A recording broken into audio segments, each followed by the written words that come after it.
우리 전복이 배가 침몰된 것 같아요.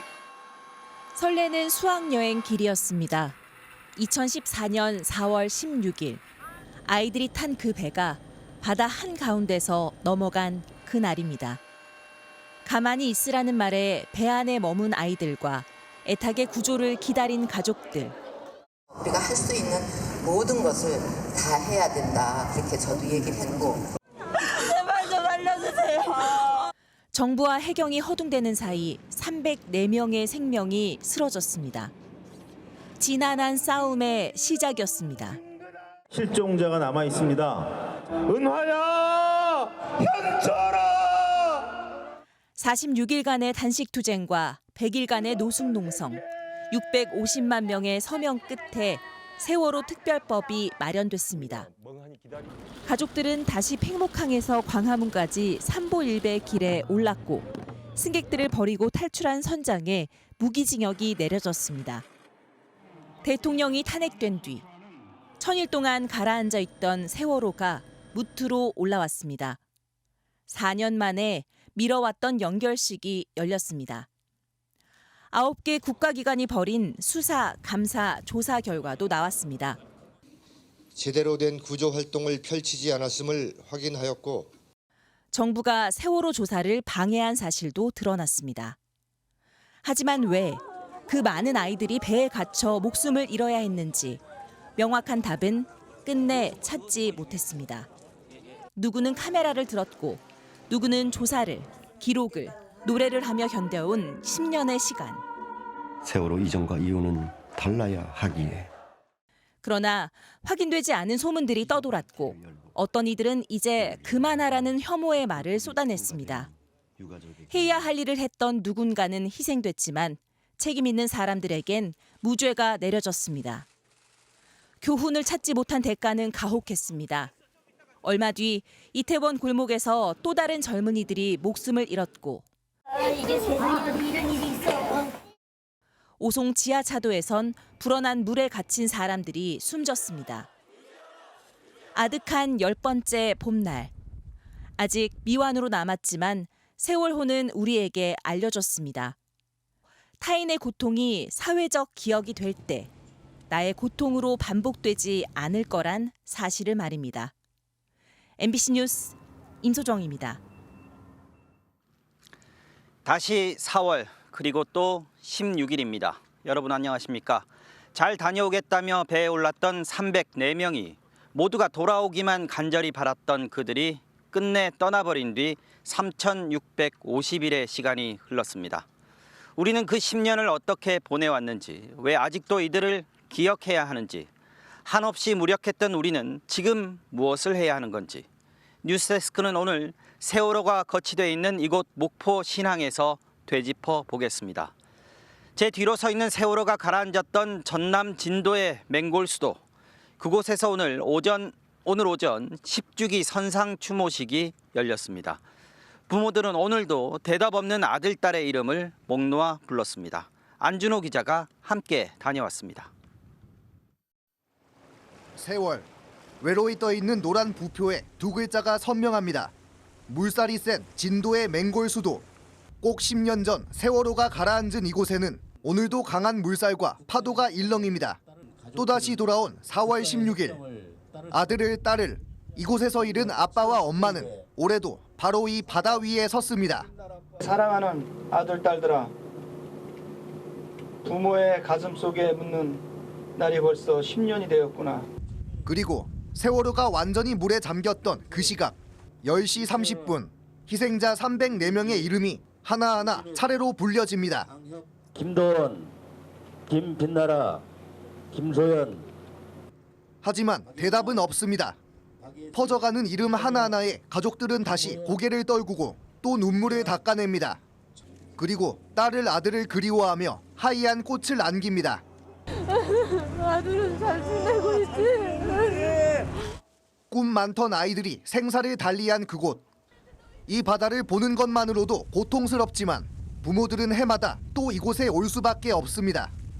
생전에 못 이룬 꿈, 좋은 곳에 가서 제 꿈 다 이루고 살살하는 거 말하고 싶어. 이 때만 되면은 참 많이 보고 싶고 설레고 그런데 보고 싶어도 볼 수가 없으니 가슴만 답답한 거죠. 그리고 가슴에 응어리진 그 한마디. 그 울분을 오늘도 내어봅니다. 눈물 속에 살아가게 하지 마십시오.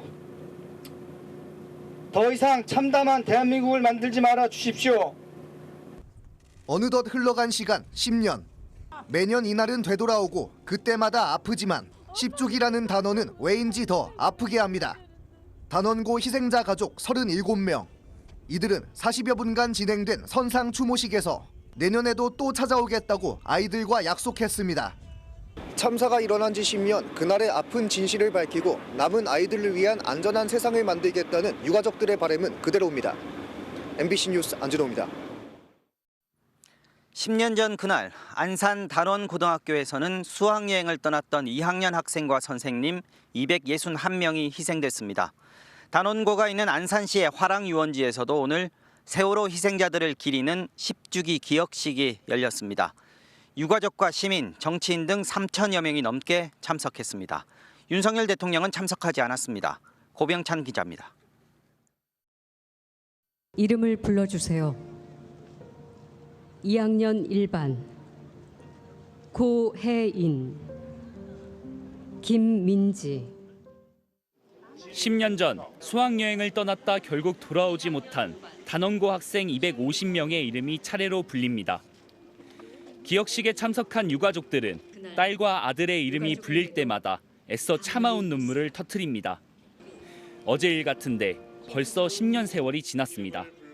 10년을 하루같이 진짜 우리 아이가 옆에 떠난 자리가 너무 공허하게 정말 너무 힘든 나날이었어요. 3번의 조사회가 거쳤어도 아이들의 진상규명은 하나도 이루어진 게 없어요. 지금. 이번 10주기 기억식에는 3,000명이 넘는 시민들도 참가해 유가족들과 함께했습니다. 가슴에 노란 리본을 단 시민들은 앞으로도 세월호 희생자들을 함께 기억하고 잊지 않겠다고 다짐했습니다. 한 번도 잊은 적이 없고요. 해결이 되지 않았기 때문에 2년 전에 이태원에서 또 그런 일이 일어났다고 생각합니다. 목소리는 굉장히 작지만 계속 이런 일이 반복되지 않게 계속 지켜봐야 된다고 생각을 하거든요. 기억식엔 여야 원내대표 등 각 당 지도부들이 모습을 보였지만 작년에 이어 올해도 윤석열 대통령은 참석하지 않았습니다. 안전주무부처 장관인 이상민 행안부 장관은 같은 시각 정부가 주관하는 국민안전의 날 행사장을 찾았습니다. 윤석열 정부는 세월호 참사 지우개를 중단하고 국가폭력에 대한 공식 사과와 국민의 생명과 안전을 지키는 당연한 책무를 다하십시오. 오후 4시 16분엔 안산 단원구청 일대에서 추모를 위한 사이렌이 울렸지만 현장에선 보수단체의 집회 소리에 가려지기도 했습니다. 사례를 들면서 혐오 시설이 아니라고 강변하고 있지만 해외 어디 이어 4,160명 시민합창단의 세월에 울림 추모 합창으로 1시간 20여 분간의 기억식은 끝을 맺었습니다.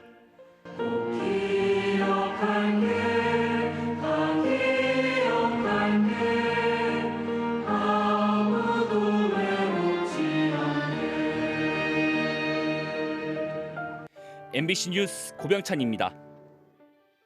세월호 참사 희생자 가운데는 단원고와 무관한 일반 승객들도 있었습니다. 이런 일반인 희생자 45명 중 44명의 영정이 안치된 추모관이 인천에 마련돼 있는데요. 오늘 오전 이곳에서 일반인 희생자 추모식이 엄수됐습니다. 류현준 기자가 전해드립니다. 그리운 이름이 새겨진 위패 앞에 유족들이 국화꽃 한 송이를 바칩니다. 영원히 잊지 않겠다는 다짐 위로 일반인 희생자 추모식이란 문구가 보입니다.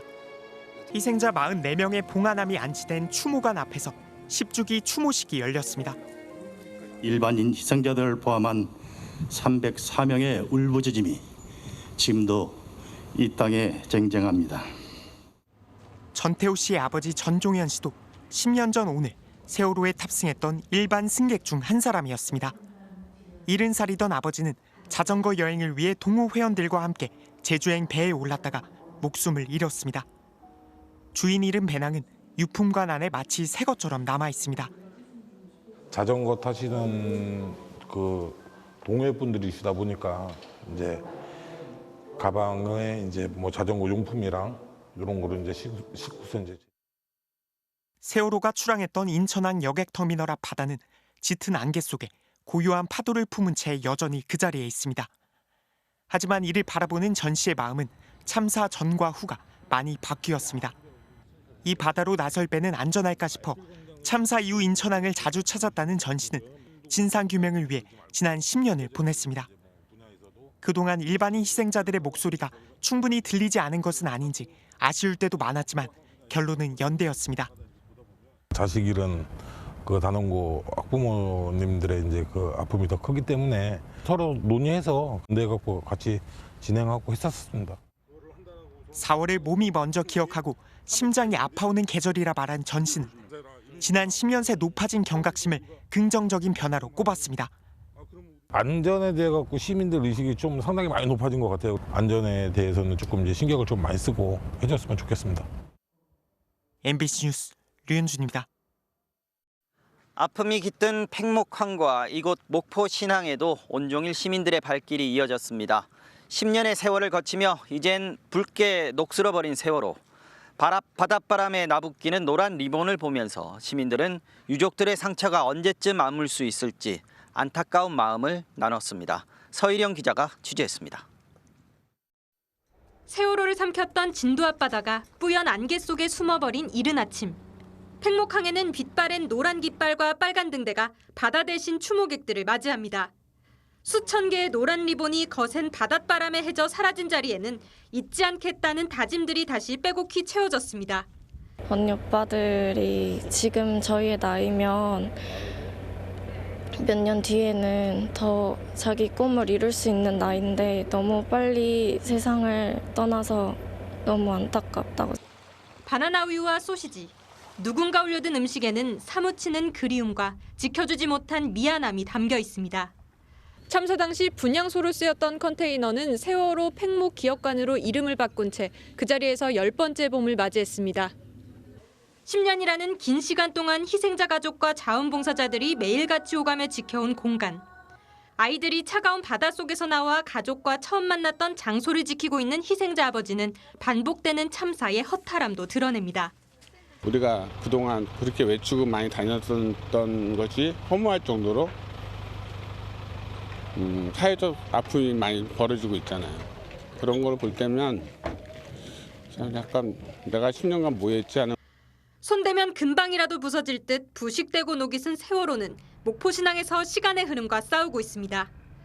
추모객들은 안전상의 이유로 이제는 출입할 수 없는 세월호를 바라보며 희생자들의 평안을 기원했습니다. 아이를 잃고 10년을 어떻게 보내셨을지 부모님들이 그분들을 생각하며 너무 죄송하고 보이지 않는 분들 중에도 응원하시는 분들이 정말 많거든요. 그래서 힘을 내시고 끝까지 사셨으면 좋겠어요. MBC 뉴스 서희령입니다. 네, 세월호 관련 소식은 잠시 후에 다시 전해드리겠습니다. 윤석열 대통령이 여당의 총선 참패에 대해서 오늘 처음으로 입장을 밝혔습니다. 생방송으로 진행된 국무회의 모두 발언에서 민생과 민심을 14차례 언급하면서 민생을 국정의 최우선으로 두고 민심을 경청하겠다고 말했습니다. 또 올바른 국정 방향으로 최선을 다했지만 국민들이 체감하기에는 모자랐다고 평가했는데요. 대통령실 관계자는 이후 비공개 회의에서 윤 대통령이 국민의 뜻을 받들지 못해서 죄송하다고 말했다고 전했습니다.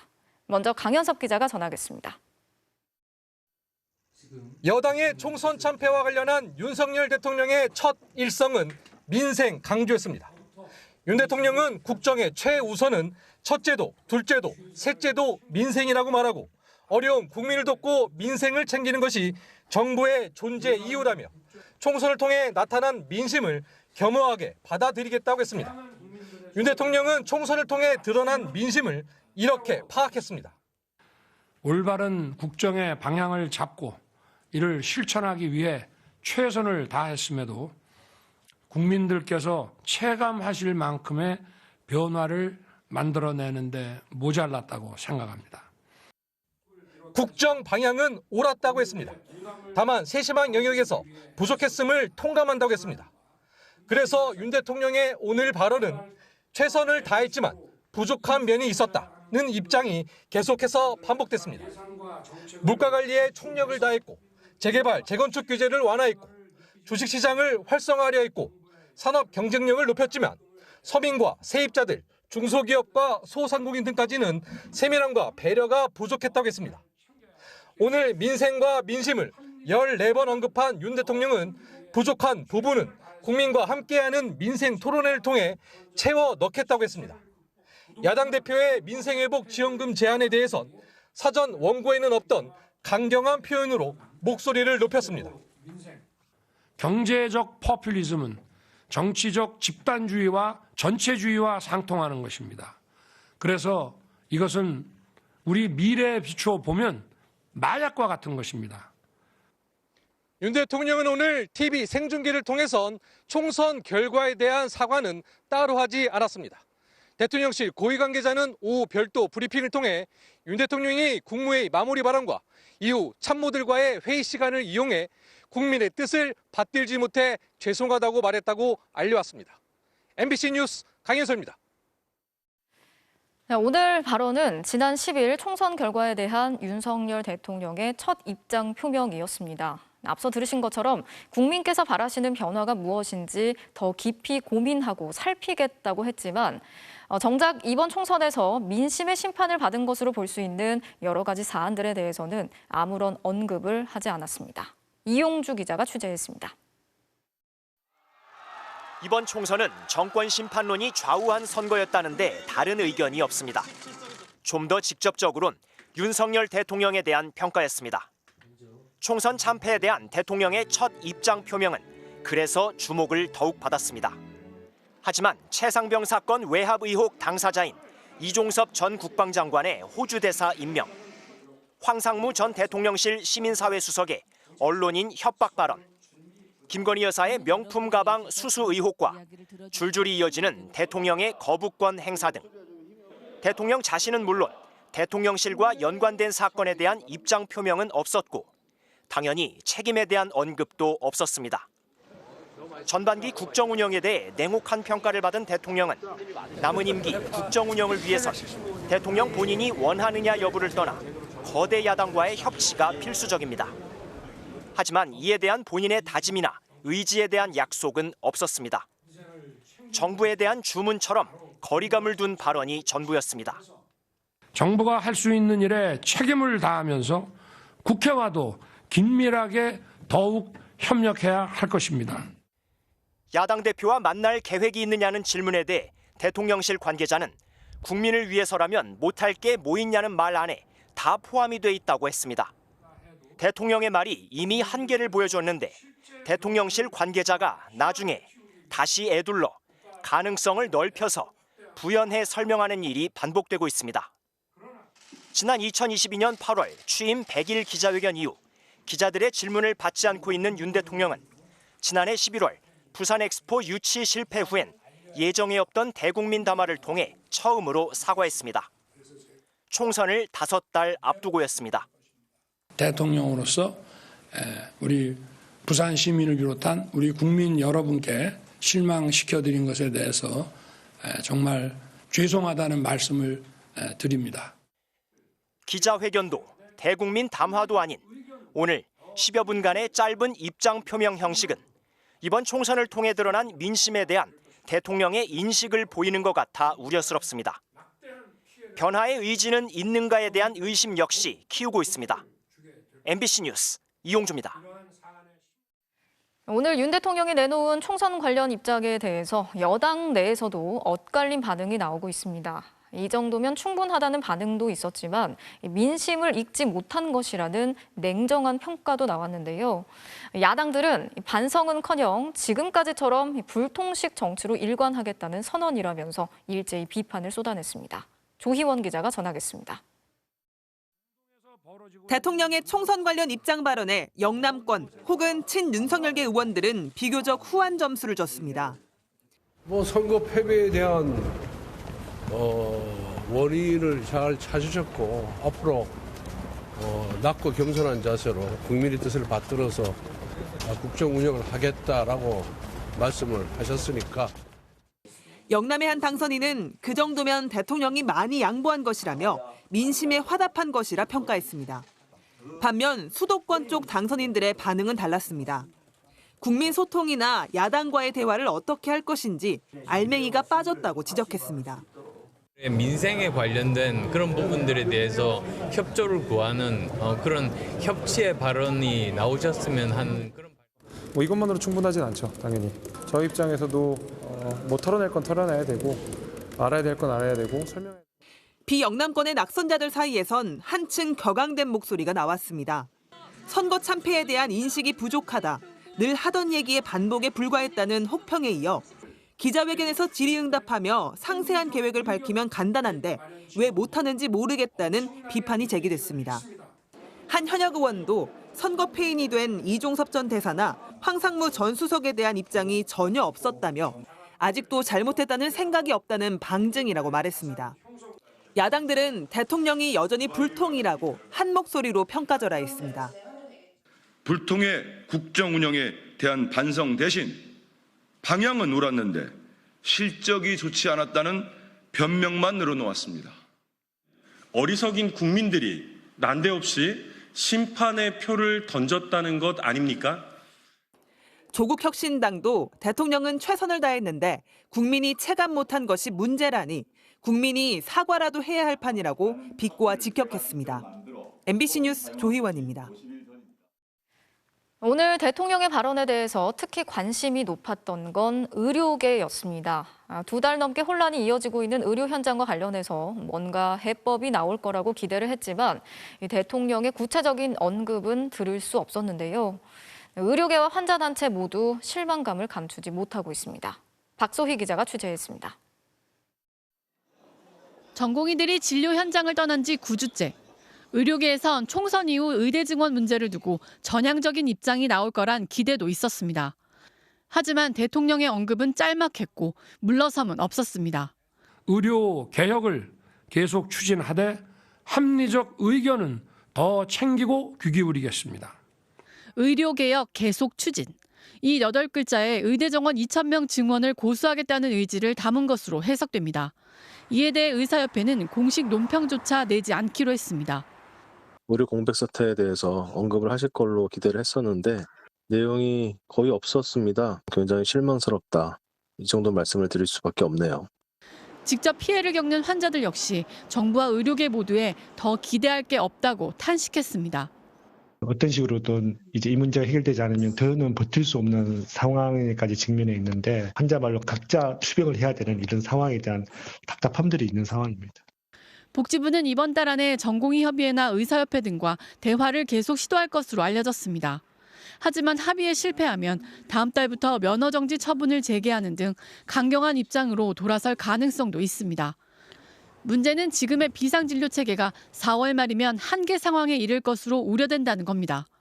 전공의들의 빈자리를 메워온 의대 교수들의 사직이 실제 효력을 얻게 되고 적자가 쌓인 상급 종합병원들도 정상 운영 자체가 어려워지기 때문입니다. 또 수업을 거부해온 의대생들의 집단 유급도 현실화될 우려가 큽니다. 앞서 정부는 의정 갈등 문제를 논의할 사회적 협의체를 구성하겠다고 강조해왔지만 아직 물밑 작업만 지속되고 있습니다. MBC 뉴스 박소희입니다. 다시 비상대책위원회를 구성하기로 한 여당에서는 당선자 총회가 열렸습니다. 최대한 일찍 비대위를 구성해서 전당대회 준비에 들어가자는 데는 대체로 이견이 없었지만 총선 패배 수습책을 놓고는 여러 의견이 엇갈렸습니다. 손하늘 기자가 전하겠습니다. 총선 참패 속에 살아남은 여당 당선인 108명이 국립현충원 참배로 공식 일정을 시작했습니다. 지역구 90석의 국민의힘과 비례대표 18석을 확보한 국민의 미래는 당선자 총회를 열어 합당 결의와 함께 공동 결의문도 발표했습니다. 당정 간의 소통을 강화한다. 여야 협치의 중요성을 인식하고 2시간 가까이 이어진 비공개 회의에서는 힘겨운 선거를 치렀던 수도권 당선인들의 쓴소리가 잇따랐습니다. 우리가 왜 선거에 패배했는지에 대한 백서를 치열하게 만드는 것이 우선돼야 된다고 생각합니다. 이른바 수도권 지도부 구성론과 함께 낙선자들의 의견을 들어 패배 원인을 성찰하자는 의견도 제시됐습니다. 140여 명의 낙선자분들이 대부분 수도권이십니다. 그래서 아마 그분들의 말씀을 듣는다면 현 정부 들어 벌써 4번째인 비대위의 성격을 놓고도 합의가 쉽지 않습니다. 길어봐야 2달 정도 존속을 하는 비대위인데 아무런 권한도 없고 그야말로 전당대회를 관리하는 그런 비대위인데 여당 사상 이런 식의 참패를 제가 본 적이 없어요. 혁신형이 돼야 되고 그리고 얼굴도 새로운 얼굴이 돼야 된다. 비대위원장으로는 윤재옥 원내대표가 겸직을 하는 방안이 유력하게 거론됩니다. 그러나 야권이 벼르고 있는 최상병 특검법 처리 등의 원내 전략 마련이 시급한 만큼 윤 원내대표의 고민이 깊어지고 있습니다. 독소조항이라든지 이런 것들의 그 선거 승리만 하면 그게 다 해독이 된다. 그렇게 생각하지 않습니다. 제가 어떻게 대응할지 고민하고 있습니다. 윤 원내대표는 내일 초선 당선인들과 상임고문단을 잇따라 만납니다. 이후 총선 낙선자들과도 간담회를 연 뒤 차기 지도부 구성 방안을 최종 결정합니다. MBC 뉴스 손하늘입니다. 다시 목포 신앙입니다. 기록하고 기억해야 할 것들 계속해서 떠올려 보겠습니다. 우리는 10년 전 참사 당시 학생들을 구하려다 돌아오지 못한 단원고 선생님들을 기억합니다. 이 중 한 명인 김초원 선생님은 기간제 교사라는 이유로 순직 인정을 받지 못하다가 아버지의 노력 끝에 순직을 인정받기도 했습니다. 4월 16일 오늘은 그의 36번째 생일이기도 한데요. 이혜선 기자가 김초원 교사의 아버지를 만나봤습니다. 초원아, 오늘은 우리 이쁜공주 36번째 생일이구나. 처음으로 제자들과 수학여행을 간다고 설레고 긴장된다고 하던 그때 그 모습이 눈에 선하구나. 1988년 4월 16일생. 살아있었다면 오늘로 만 36살이 됐을 김성욱 씨의 딸 초원 씨는 단원고 2학년 3반 담임 교사였습니다. 선생님이 되고 나서 처음으로 맡게 된 반이었습니다. 이제 굉장히 설레고 떨리고 막 그랬었죠. 애들 잘 부탁한다 그러고 문자 오는 걸 그 당시 보여주고 그러더라고요. 제자들은 선생님을 위해 배 안에서 깜짝 생일 파티를 열어줬습니다. 학생 한 명이 선생님 큰일 났다고 막 누가 아프다고 막 그래서 이제 초원이 막 깜짝 놀라면서 조선 이래가서 이제 문을 여니까 학생들이 막 한우성을 지르면서 생일 노래를 불러주면서 케이크를 이제 주고. 그것이 마지막 생일 파티가 될 줄 아무도 몰랐습니다. 이튿날 아침 배가 기울어지자 아이들에게 구명조끼를 입히겠다며 아래층으로 내려간 초원 씨는 영영 돌아오지 못했고 주인을 잃은 생일 카드는 뒤늦게 아빠에게 전달됐습니다. 그 학생 중에 한 명이 이걸 가져왔어. 그때는 굉장히 그 당시에는 정신이 없었어요. 울고불고 하느라고. 하지만 애끓는 슬픔에도 아빠는 주저앉아 있을 수 없었습니다. 정부가 기간제 교사라는 이유로 초원 씨의 순직을 인정하지 않았기 때문입니다. 이걸 알려야 되겠다. 전 국민적으로. 그때부터 이제 열심히 운동을 했죠. 뭐 서명도 받고 오체 투지도 하고 하루도 마음 편하게 안 지냈어요, 그 당시에는. 생업까지 포기하며 뛰어다닌 아빠의 노력으로 참사 발생 약 3년여 만에 순직 인정을 받을 수 있었습니다. 너무 좋았죠. 눈물이 막 그냥 거기서 땅바닥 주저앉아 울었죠. 초원 씨의 모교에는 초원 씨를 기리는 동상이 세워져 있습니다. 어깨에는 나비가 달렸습니다. 제자들과 꿈을 안고 날아가라는 아빠의 바람이 담긴 나비입니다. 지금도 내가 우리 그 초원이 주민등록증하고 또 국가유적증하고 지갑을 같이 나가다니면서 하루에 몇 번씩 그래봐요. 우리 이제 그냥 우리 초원이 그렇게 좋아하던 제자들하고 이제 그 먼 곳으로 가는데 거기서 그냥 행복하게 잘 지냈으면 좋겠어요. 언젠가 만나겠죠. MBC 뉴스 이혜선입니다. 세월호 참사를 겪은 단원고 학생들은 이제 청년이 됐습니다. 생사의 기로에서 극적으로 생존했지만 극심한 정신적 후유증, 트라우마가 이들을 괴롭혔습니다. 이들을 일으켜 세운 건 다시는 이런 참사가 일어나게 해선 안 된다는 굳은 의지와 다짐이었습니다. 김지성 기자가 취재했습니다. 유가영 씨는 안산 단원고 2학년 학생이었고 세월호에 탔다가 구조됐습니다. 삶은 그날 이후 바뀌었습니다. 그냥 언제든 나한테 무슨 위험이 닥칠지 모른다는 마음이 심했던 것 같아요. 그리고 나의 가족한테도 언제든 사고가 일어날 수 있다. 이런 불안감이 많이. 대학 진학 후에도 고통은 이어졌고 정신병원 폐쇄병동에 입원하기도 했습니다. 그런 유 씨를 세상으로 이끈 건 글쓰기였습니다. 아픔을 단어로 문장으로 쏟아내며 서서히 회복한 유 씨는 참사 이후 9년간 쓴 글을 엮어 지난해 책을 펴냈습니다. 죽음이라는 파도가 우리를 갈라놓았고 저는 무트로 멀리 밀려나왔습니다. 지금도 저는 언제든 죽을 수 있다고 생각하며 항상 최악의 경우를 떠올리며 살고 있습니다. 더 나은 사회를 만드는 데 힘을 보태겠다는 다짐이 담겼습니다. 태풍 후의 바다는 물이 한번 뒤집혀 깨끗해진다고 들었어요. 더 나은 세상을 위해 노력한다면 그건 소용돌이가 아니라 태풍을 만드는 바람이 될 거라 믿습니다. 유 씨는 다짐의 실천으로 상처 입은 치유자라는 이름의 단체를 만들고 지역 아동센터를 찾아가 트라우마에 시달리는 아이들을 위한 인형극 공연을 했습니다. 재난 현장에 가서 구호도 하고 사람들의 이야기도 들어주고 경험을 나누면서 같이 치유하고 싶습니다. 또 다른 학생은 세월호의 아픔을 잇는 방법으로 그림을 찾았습니다. 그림 그리는 게 좋아 대학에선 건축학을 전공했고 졸업 작품 전엔 시민들이 일상에서도 세월호를 잊지 않길 바라는 마음을 담아 세월호 추모공원 설계도를 출품하기도 했습니다. 그래도 집 앞이니까 제가 가고 싶으면 언제든지 가서 살펴볼 수도 있고 그게 가장 그나마 마음이 편했던 것 같아요. 참사 10년, 생존 학생들은 꼭 하고 싶은 말이 있다고 했습니다. 이제 어떻게 세상을 변화해 나가고 안전한 세상을 만들지 우리가 한번 더 생각을 해봐야 된다 생각해요. 이제 과거의 10년이 아니라 미래의 10년을 위해서. MBC 뉴스 김지성입니다. 오늘 세월호 10주기 기억식에는 이태원 참사 유가족들이 함께했습니다.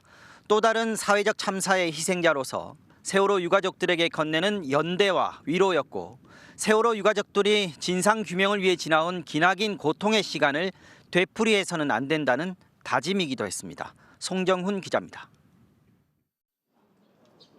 이태원 참사 분향소에 모여든 유족들이 하나둘 버스에 올라탑니다. 세월호 10주기 기억식으로 향하는 버스입니다.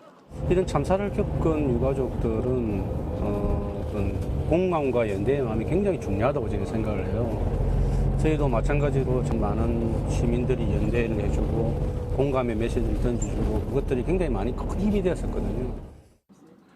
세월호 참사 8년 만에 반복된 참사. 비슷한 아픔을 공유하기에 10주년 기억식을 바라보는 마음도 무겁습니다. 10년이라는 세월을 이렇게 온몸으로 견뎌내고 왔다는 것 자체가 저희도 너무 마음적으로 안타깝게 생각하고 또 저희가 걱정되는 지점이기도 해요. 특히 10년이 되도록 진상규명과 책임자 처벌을 외치고 있는 모습을 바라보며 답답함과 걱정이 교차합니다. 10년이 지났는데도 지금도 변한 게 없이 우리는 안전에 대해서 불감하고 그런 그 사회의식이 너무 답답하고 그런 심정이 많죠. 왜 하필 우리였나 하는 생각을 떨치기 어렵지만 반복되는 참사를 끊어내기 위해 세월호 유가족과 연대하며 이들처럼 싸울 수밖에 없다고 말합니다. 진상규명이나 추모 공간을 마련하는 것들 다 이 참사를 기억하고 내일 반복되지 않게끔 하자는 다짐에서 나오는 것들이잖아요. 1시간여를 달려 기억식에 도착한 이태원 유가족들. 세월호 유가족들과 손을 맞잡고 반가운 인사를 나눕니다. 잘 지내셨죠? 보라색 옷에 세월호 유족들이 노란색 추모 리본을 달아줍니다. 이태원 유가족들의 추모 속엔 희생자들에 대한 위로뿐만 아니라 앞으로 맞게 될 이태원 참사 10주기에 대한 바람과 소망이 담겼습니다. 펄펄해가지고 최단 시간 내에 좀 밝혀져서 10주기 정도 되면 편안한 마음으로 아이들 보낼 수 있는 그런 마음 자세 가지고 그렇게 하는 그런 10주기가 됐으면 하는 바람입니다. MBC 뉴스 송정훈입니다. 그렇다면 10년 전 그날 세월호는 왜 침몰할 수밖에 없었고 해경은 어째서 구조에 실패했을까? 두 차례 대대적인 검찰 수사와 세 차례 조사위원회 조사에도 뚜렷한 결론을 내리지 못한 채 우리는 다시 4월 16일을 맞이했습니다. 지난 10년의 진상규명 노력과 남은 과제를 나세웅 기자가 짚어봤습니다. 세월호 참사 다음 날 검찰은 침몰 원인과 함께 구조적 비리를 찾겠다며 수사에 착수했습니다. 세월호 선사 실소유주로 지목된 유병언 전 회장에 현상금 5억 원을 내걸었습니다. 군 병력까지 투입해 검거 작전에 나섰습니다. 석 달 만에 한 달 전 발견된 변사체가 유 전 회장인 것으로 확인됐습니다. 등잔 밑이 어두웠습니다. 유병언 회장의 변사체가 전남 순천 한 매시. 이준석 선장과 선원들은 재판에 넘겨져 무기징역 등 중형에 처해졌습니다. 그러나 법정에선 구조 책임자는 해경 1, 2, 3정장 단 한 사람. 항소심 법원이 해경 지휘부에도 공동 책임이 있다고 지적했지만 윗선 수사는 없었습니다. 참사 3년 만에 세월호 선체가 처참한 몰골을 드러냈습니다. 그 사이 새 정부가 들어서면서 침몰 원인과 구조 책임에 대한 두 갈래 조사도 다시 시작됐습니다. 특별수사단을 꾸린 검찰은 참사 6년 만인 2020년 해경 지휘부 11명을 법정에 세웠습니다. 그러나 법원은 세월호의 빠른 침몰과 선장의 도주를 예상할 수 없었다는 이유로 최종 무죄를 선고했습니다. 위험성을 인식하지 못한 것은 해경의 무능, 무책임 때문에 그렇게 발생한 것인데 무능한 사람이 면책받는 그런 결과를 초래하는 재판 결과인 거죠. 동시에 선체조사위와 사회적 참사 조사위가 차례로 침몰 원인 재조사에 나섰습니다. 네덜란드 해양연구소는 모형 실험으로 기울 때 제자리로 돌아오는 복원성이 문제였다는 분석을 내놨습니다. 그러나 두 위원회 모두 하나의 침몰 원인을 내놓지 못했습니다. 고의 침몰설, 잠수함 충돌설 등 음모론이 마지막까지 걸림돌이 됐습니다. 계속해서 기각을 해야 된다는 증거가 나와도 기후제시 외력설 조사를 했다라고 저희가 평가할 수 있는 부분인 것 같습니다. 왜 아무도 퇴선하라 명령하지 않았을까? 재판에서조차 풀리지 않은 의문입니다. 당시 세월호 인근 민간 선박은 무전으로 빨리 탈출시키라라며 세월호와 진도관제센터에 재촉했습니다. 침몰이 예상되는 상황에서 탈출시키면 구조가 되냐는 답답한 문답만 계속됐습니다. 퇴선 명령으로 인명피해가 생기면 책임을 질까 봐 선원과 해경이 서로 결정을 미뤘던 것으로 추정됩니다. 물어보는 순간에 결정해야 되잖아요. 그냥 뭐 선장이 알아서 해라고 이렇게 떠넘겨버리는 거죠. 해경이 왜 그런 조직이 되었을까에 대한 부분에 대해서는 아직까지 조사가 좀 미흡한 부분이 있다고 생각합니다. 세월호 참사 10년, 긴 시간의 덕계만큼 녹슨 세월호는 또 다른 참사를 예방할 답을 구했는지 그 자리에서 여전히 우리 사회에 묻고 있습니다. MBC 뉴스 나세웅입니다.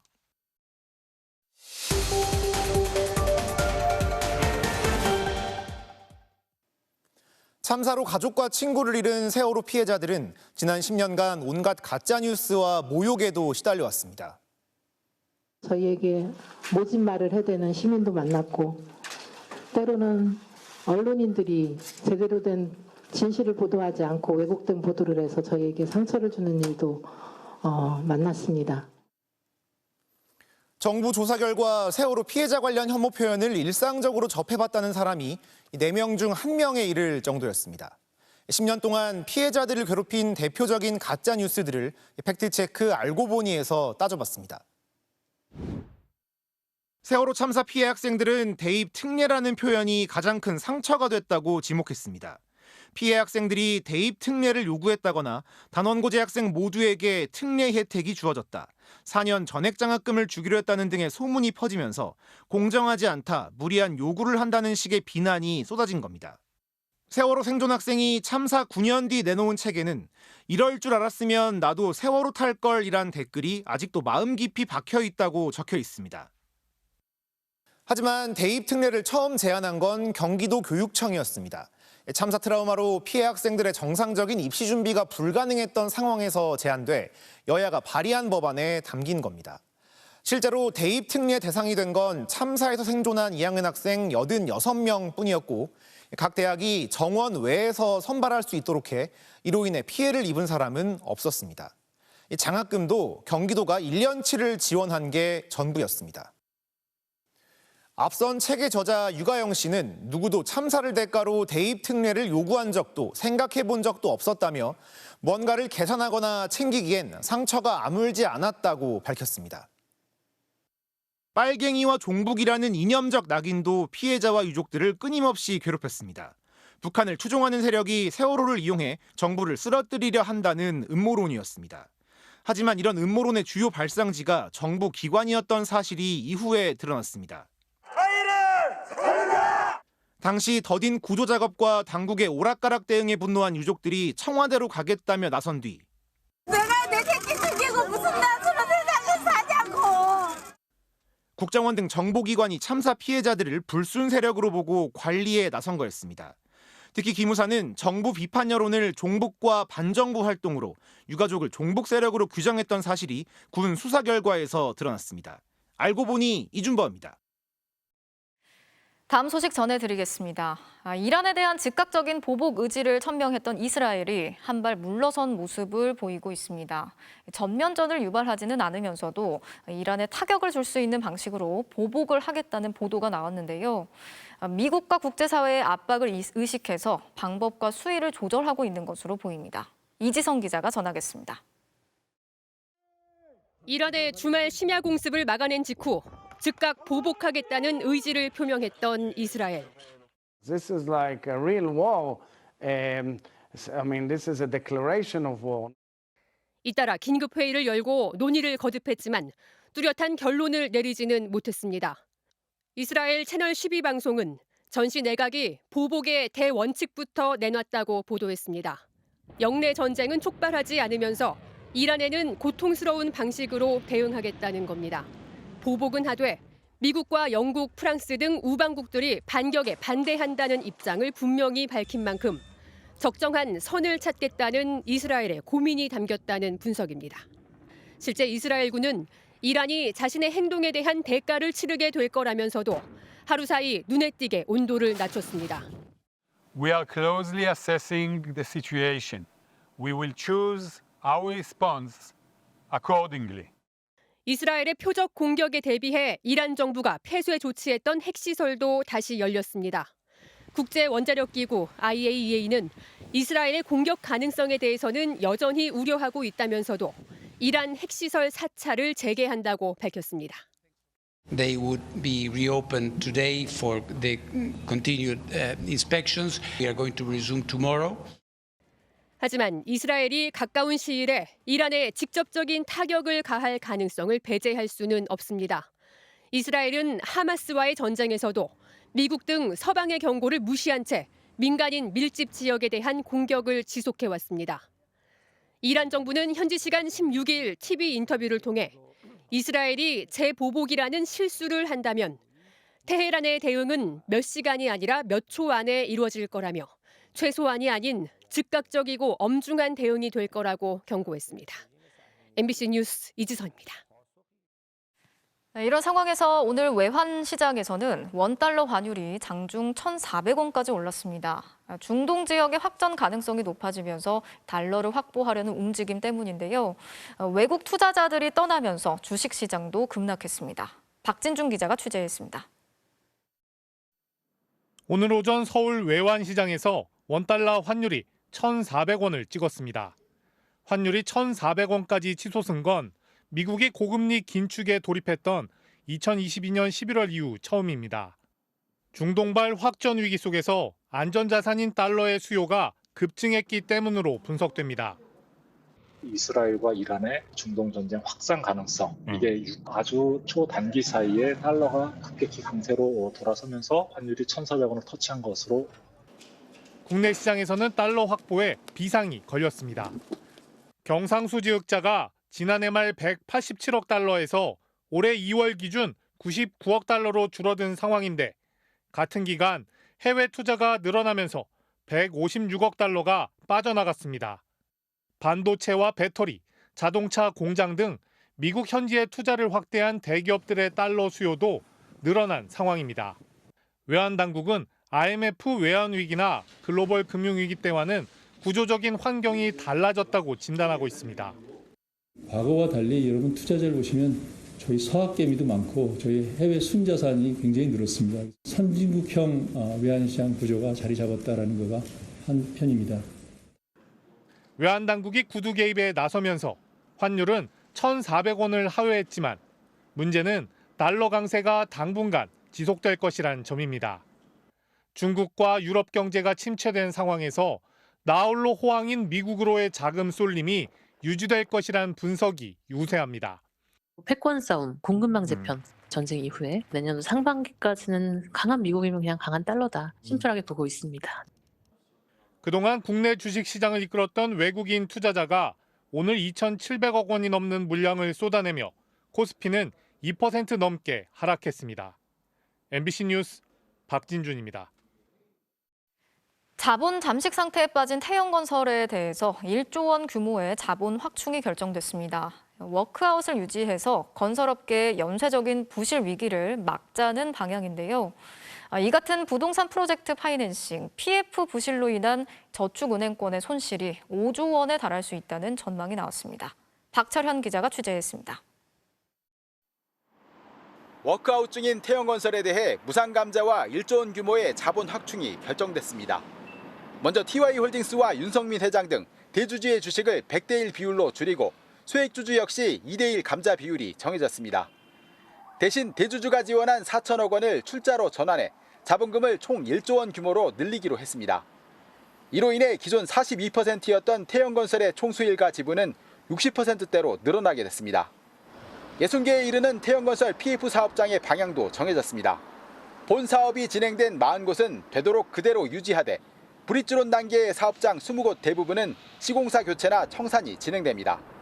상장 폐지 같은 기업 청산 대신 다른 사업장의 부실 확산을 방지하는 대책으로 해석됩니다. 하지만 PF 위기설은 주기적으로 거론되는 분위기입니다. 작년 11월에 분양한 서울 강남의 한 고급 주택단지의 경우 단 한 건도 계약이 이루어지지 않았습니다. 결국 PF 대출금을 상환하지 못해 지난주 78가구 전체가 공매로 넘어간 상태입니다. 그 PF 구조조정을 본격화하면은 그런 부실난 사업장은 공매 시장으로 더 많이 유입될 수밖에 없습니다. 특히 공격적인 PF 브릿지론을 운영했던 국내 저축은행권의 손실이 4조 8천억 원에 달하는 것으로 추정됐습니다. 79개 전체 저축은행의 적자 규모는 최대 2조 2천억 원에 달할 수 있습니다. 금감원은 10여 개 저축은행에 자본 확충 방안 마련과 부실 PF 사업장 매각을 요구하고 나섰습니다. 채산성이 안 맞는 그런 부동산 내지는 브릿지론 같은 것들은 주인이 바뀌는 게 적정하지 않나 이런 생각들을 갖는 전제하에 구조조정을 병행하는 것. 강남 한복판에서도 악성 미분양이 발생하는 상황에서 저축은행권 연체율은 지난해 말 6%를 넘어섰습니다. MBC 뉴스 박철현입니다. 일본 정부가 오늘 또다시 독도가 자신들의 고유 영토라는 주장을 담은 외교 청서를 발표했습니다. 특히 우리나라 대법원의 강제동원 배상 판결에 대해서는 결코 받아들일 수 없다는 기존의 입장을 되풀이했는데요. 그러면서도 한국과 일본은 파트너로서 중요한 이웃 국가라고 강조했지만 역사 왜곡과 억지 주장은 계속 이어가고 있습니다. 도쿄에서 현영준 특파원이 전하겠습니다. 오늘 발표된 일본 외교 청서에선 작년 한 해 윤 대통령이 일본을 방문하고 기시다 총리가 한국을 답방하는 등 한일 관계가 크게 움직인 1년이었다고 평가했습니다. 그러나 뒤이어 독도가 역사적 사실이나 국제법상 일본의 고유 영토라고 주장했습니다. 한국이 경비대를 상주시키고 군사훈련을 하는 등 불법 점거를 계속하고 있다며 비난하기도 했습니다. 특히 지난해 미쓰비시 등 일본 전범기업을 대신해 윤석열 정부가 강제동원 피해자들에게 배상금을 지급하기로 한 점을 높이 평가하면서도 올해 2월 가해기업 히타치 조센의 공탁금 6천만 원이 강제동원 피해자들에게 지급된 사실을 지적하며 심히 유감스럽고 결코 받아들일 수 없다는 입장을 내놨습니다. 韓国は国際社会におけるさまざまな課題への対応にパートナーとして協力していくべき重要な隣国でありまして 후쿠시마 원전 오염수 방류 이후 일본산 수산물을 전면 수입 금지한 중국에 대해서는 즉각 철폐를 주장했습니다. 눈에 띄는 건 중국과 전략적 호혜 관계를 포괄적으로 추진한다는 표현이 5년 만에 등장한 점입니다. 미국과 함께 중국 봉쇄 정책에 적극 나서고 있는 일본이 한편으론 대화의 중요성을 지적했다는 평가입니다. 우리 외교부는 일본 총괄공사를 불러들여 독도 영유권 주장에 항의했습니다. 윤석열 정부의 과감한 양보로 한일 정상회담이 성사된 지 1년이 지났지만 일본은 성의 있는 호응 조치는커녕 독도와 강제동원, 위안부 문제까지 한치도 물러서지 않고 있습니다. 도쿄에서 MBC 뉴스 현영준입니다. 중국 베이징에서 열린 국제 하프 마라톤 대회에서 중국 선수가 우승을 차지했는데 승부 조작 논란이 일고 있습니다. 중계 영상을 자세히 봤더니 다른 나라 선수들이 일부러 속도를 늦추는 등 중국 선수에게 우승을 양보하는 듯한 모습이 포착이 됐는데요. 파장이 커지면서 마라톤 조직위원회가 진상조사에 나섰습니다. 베이징 이유경 특파원의 보도 보시겠습니다. 지난 14일 열린 중국 베이징 하프 마라톤. 선두에 달리던 케냐 선수가 뒤따르던 중국 선수에게 결승선을 가리키더니 앞으로 가라는 듯 손짓을 합니다. 중국 선수가 오른쪽으로 이동하자 또 다른 선수가 주변 선수들에게 속도를 늦추라는 듯 수신호를 보냅니다. 我们看4个人很有默契呀，对，在今天的这个全程当中，这4个人都是一直保持在一起。是的。 결국 중국 선수가 1, 2를 차지하고 케냐와 에티오피아 선수들이 뒤이어 결승선을 통과합니다. 우승을 한 중국 선수는 지난해 항저우 아시안게임 금메달리스트인 허재 선수. 지난달 풀코스 마라톤에서 중국 신기록을 세우기도 했지만 하프 마라톤에 출전한 건 이번이 처음입니다. 今天就是顺利的把这场比赛比下来，当做自己一堂高质量的训练课。那么还是全力的准备这个巴黎奥运会。 그런 허재 선수를 아프리카 선수들이 1위로 만들려는 듯한 모습이 생중계 영상에 잡히자 승부 조작 논란이 제기됐습니다. 중국 네티즌들은 스포츠 정신을 모욕했다. 허재생의 가장 민망한 우승이다. 이런 경기는 안 보고 싶다는 반응을 보였습니다. 옆에서 달렸던 케냐의 응난가트 선수는 사우스 차이나 모닝포스트와의 인터뷰에서 허재가 나의 친구여서 그렇게 했다면서도 따로 지시를 받거나 경제적 보상을 받지 않았다고 밝혔습니다. 논란이 커지자 마라톤 조직위원회는 특별조사팀을 꾸리고 진상조사에 나섰습니다. 베이징에서 MBC 뉴스 유경입니다. 프로야구 선두를 질주하고 있는 기아에 투구폼만큼이나 독특한 개성을 가진 투수가 있습니다. 심리학 책을 읽고 또 좋은 글귀를 받았으며 마음을 다스린다는 2년차 곽도규 선수인데요. 박지훈 기자가 만났습니다. 호리호리한 체구에 독특한 리듬의 투구폼, 모서리를 정확히 찌르는 제구력. 올해 KBO 리그 왼손 타자가 가장 어려워하는 투수, 데뷔 2년차 곽도규입니다. 순간적으로 좌타자를 움찔하는 순간에 스트라이크를 공과시키는 그렇습니다. 그런 능력을 보여주고 있는 거죠. 예. 올 시즌 11경기에서 자책점 0, 팀 평균 자책점 1위인 기아의 핵심 불펜인데 실력 못지않게 개성 있는 인터뷰로 더욱 화제가 됐습니다. 신인왕 자신 있으시죠? 지금 제가 신인왕 레이스에 함께 하는 거는 팀의 승리에 그다지 좋은 길은 아닌 것 같아서 지금은 그저 7, 8, 9 형들이 완벽히 경기를 막을 수 있도록 그 자리를 이어주는 역할에 충실하도록 하겠습니다. 지난 겨울 호주 리그와 미국 전문 훈련을 거쳐 구속을 올리고 최적의 투구폼을 찾은 곽도규. 여기에 심리학 책을 탐독하며 흔들리지 않는 나름의 방법까지 찾았습니다. 매일 딱 한 문단씩만 읽으면서 경기에 들어가는데 성경책 같은 존재이지 않나.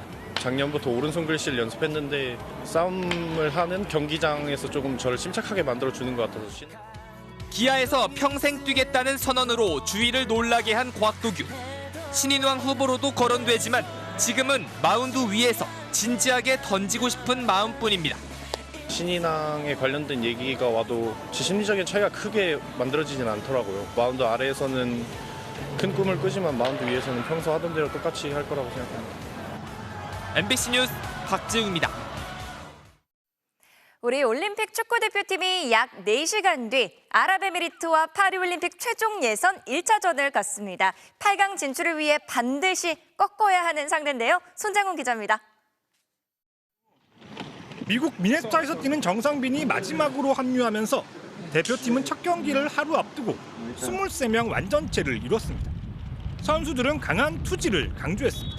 우리 운동량에서 너무 좀 착한 것 같아요. 우리가 먼저 좀 더 내일부터는 좀 더 강하게 해가지고 기세 싸움부터 좀 다 이길 수 있도록 잘 준비합시다.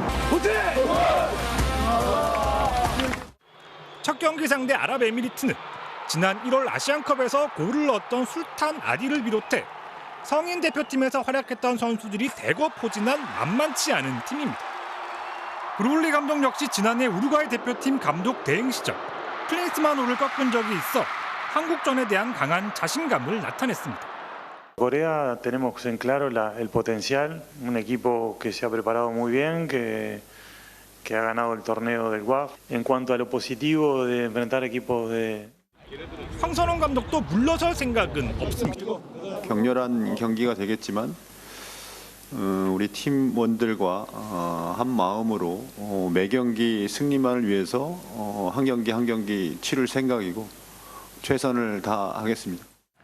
신태용 감독이 이끄는 인도네시아는 개막전에서 홈팀 카타르에 2대0으로 졌습니다. 1대0으로 뒤진 후반 초반 두축 미드필더가 애매한 판정으로 경고 누적 퇴장을 당한 게 결정타였습니다.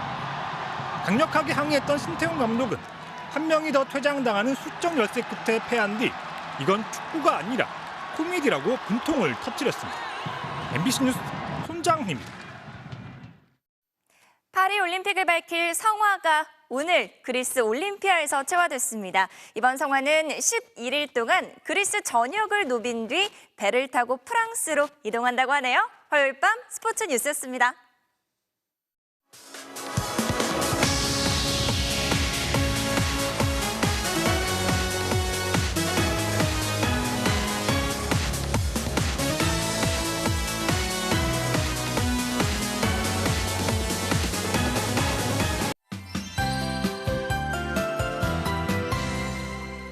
오후부터 먼지 농도가 크게 치솟고 있습니다. 서울에 미세먼지 주의보가 내려진 가운데 평소 또렷하게 보이던 남산 서울타워도 온통 잿빛입니다. 가시거리가 평소의 3분의 1 수준에 불과합니다.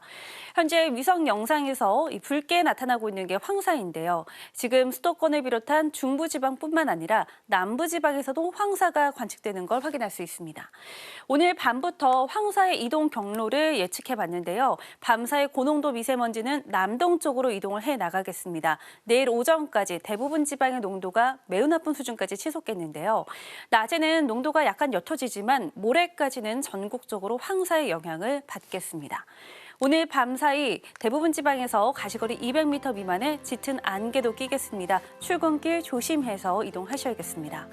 아침 최저 기온은 서울이 10도, 대전 9도, 대구도 10도 등으로 오늘보다 낮아지겠습니다. 낮 최고 기온은 서울이 23도, 대구가 25도까지 올라서 일교차가 15도 이상 크게 벌어지겠습니다. 주 후반에는 서울의 낮 기온이 25도까지 오르겠고요. 토요일 오후에는 전국적으로 비가 내릴 전망입니다. 날씨였습니다. 앞서 전해드린 세월호 참사 10주기 관련 첫 번째 리포트에서 이태원 참사 발생 날짜의 자막이 10월 29일이 아닌 10월 26일로 잘못 나갔습니다. 이를 바로잡고 시청자 여러분과 유족분들께 사과드립니다. 뉴스 마치겠습니다. 오늘도 함께해 주신 여러분 고맙습니다.